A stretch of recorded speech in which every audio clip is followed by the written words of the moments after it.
Hi everyone, this is Neda. I am the face behind the Canada Microblading and you are watching a new tutorial. In this tutorial, before I dive into it, I would like to first thank you all for subscribing to my channel and I really appreciate all the thumbs up, likes and comments.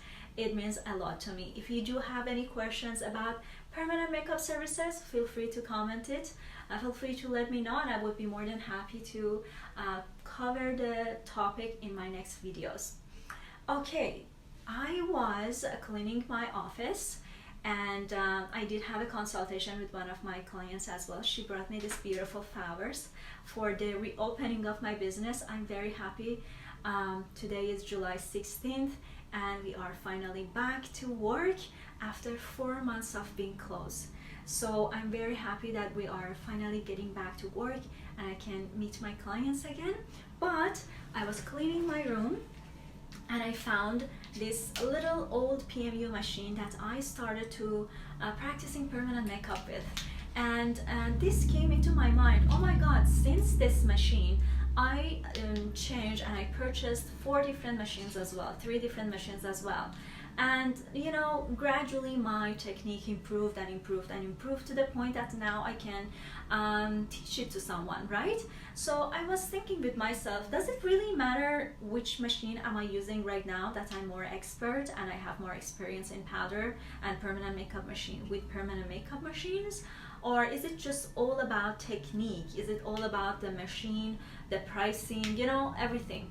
Because for example, this machine might be 50 bucks now, while this one might be like 1500.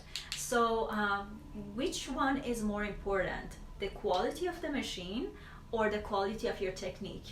So I'm going to show it to you by a little bit experiment that I did on latex. And let's see what I figured. Okay, thank you so much and I will see you in the next video. Keep on watching. Okay, so I'm going to start with this machine. I have 2 different latex. One of them is thicker than the other one. This one is more of real skin. It's much thicker and this one is much thinner, so we're gonna give it a try on both to see how it works. So I'm gonna go and start with this one. As you can see, wow, very loud. This is very loud.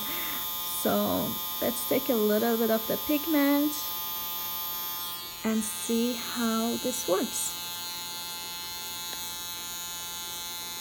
Maybe I put it here.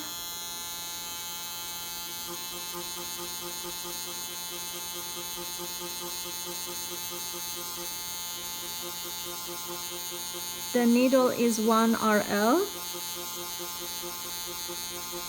Pixelation is not bad, but you know,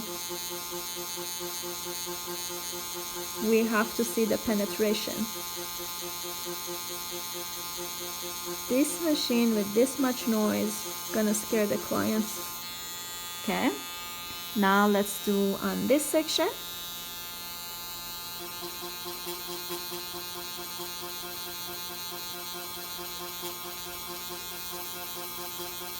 Let's see how it is. This will be interesting to see when you wipe it off. See how much damage it's gonna give to the skin. Okay, so this is one pass with this machine. Let's go to the next one. Before I move on to the next machine, I just want to give you an idea. This machine, if I want to buy it now, it's almost around like 50 bucks, 50, 60 bucks. So this is a very cheap machine. And the cartridges are super, super cheap as well. And as I said, I've never worked on this on a client with this machine because of no membranes, but I bought it to see how it is a long time ago, probably 4 years ago or 3 years ago. So yeah, 50 bucks machine. And let's go and see the other machines. Okay, this is the second one that I'm going to try to see how it works. I'm not sure if you're hearing it or not, but it is a little bit noisier than less noisier than the other one. This one compared to the previous one, the first one is a little bit more expensive, around $200 Canadian. So let's see how this one is going to give me the pixelation. It's very hard, like the pigment barely goes into the... This is 1RL.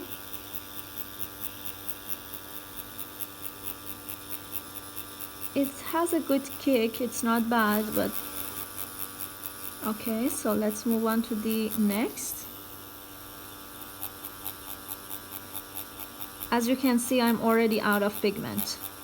So if I'm going to work on a client, which means I have to keep dipping it into my pigment, because it doesn't hold much pigment inside the cartridge. So this is a kind of like disappointment and annoying. So this one is the $200 machine, which is not a standard, and the needles or cartridges are not standard or safe. They don't have backflow protection. All right, so let's move on to the next one. Okay, let's move on to the third machine. This machine actually, it's a very good machine. I used to have it for a couple years. It has backflow protection, and also it's very quiet. As you can see right now, it's working, but you cannot hear any noise. The only reason that I switched to the other brands was because it would get hot after a few hours or after a couple clients, so I wanted something that's more heavy duty. So let's see how this works. This is very soft, and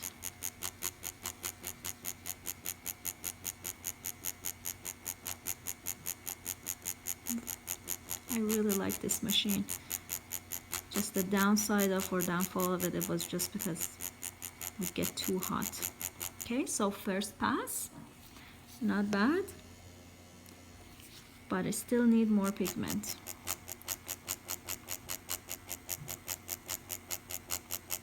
See, it just doesn't hold much pigment into the machine, and you need to keep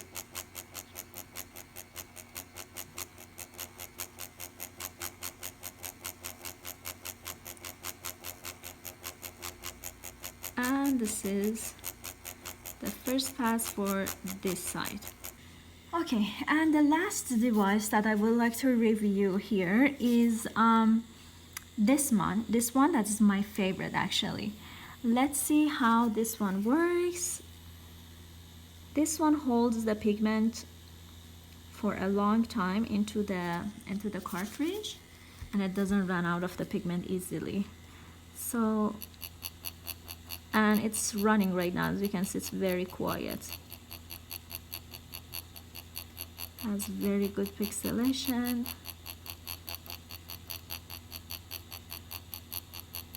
Very good kick and running perfectly. So this is the first pass for this side, and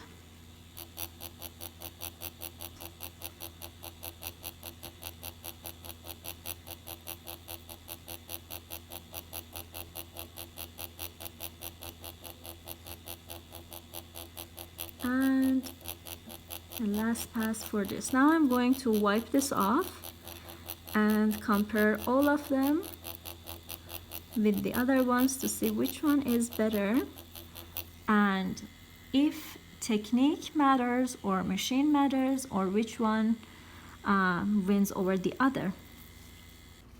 So let's wipe this off. Okay, as you can see, I wiped them off, and here are the results of the remaining pigment after one pass with different machine. As you can see in this latex, which is much thinner and it doesn't have real skin effect, you will see mainly all the pigmentation is there, and you're seeing the difference. The first machine doesn't have much leftover pigmentation to begin with, as you can see here. I'm not really a fan of it. It just leaving the lines behind. The $200 one is not bad, but as you can see, it's much lighter on the real skin effect. So imagine if you've been working on a client for a couple hours for a powder brows, how long would it take you to deposit pigmentation? Like the cheapest machine doesn't even deposit the pigment at all, even though I would feel everything and vibration. The next machine, which is $200, around $200, doesn't do as much as well with one first pass. It's not bad on this latex, but still on the real skin, it's kind of like, no, thank you. These two are kind of like can compete, but as you can see, still this one is much weaker comparing to this one. The last machine is much more heavy duty and it does more penetration, and the pigmentation looks kind of like darker than the other one. So it was a nice experiment. I think I really think it matters what kind of machine or what kind of device or PMU machine you're using, because it doesn't matter if you're doing the same technique, it will affect. And if the machine is not good with the best technique, you won't have a good result. Thank you so much for watching. If you find this video helpful, please give me a thumbs up and subscribe to my YouTube channel. And if you have any questions, feel free to comment it below and I will be happy to help you with the answers.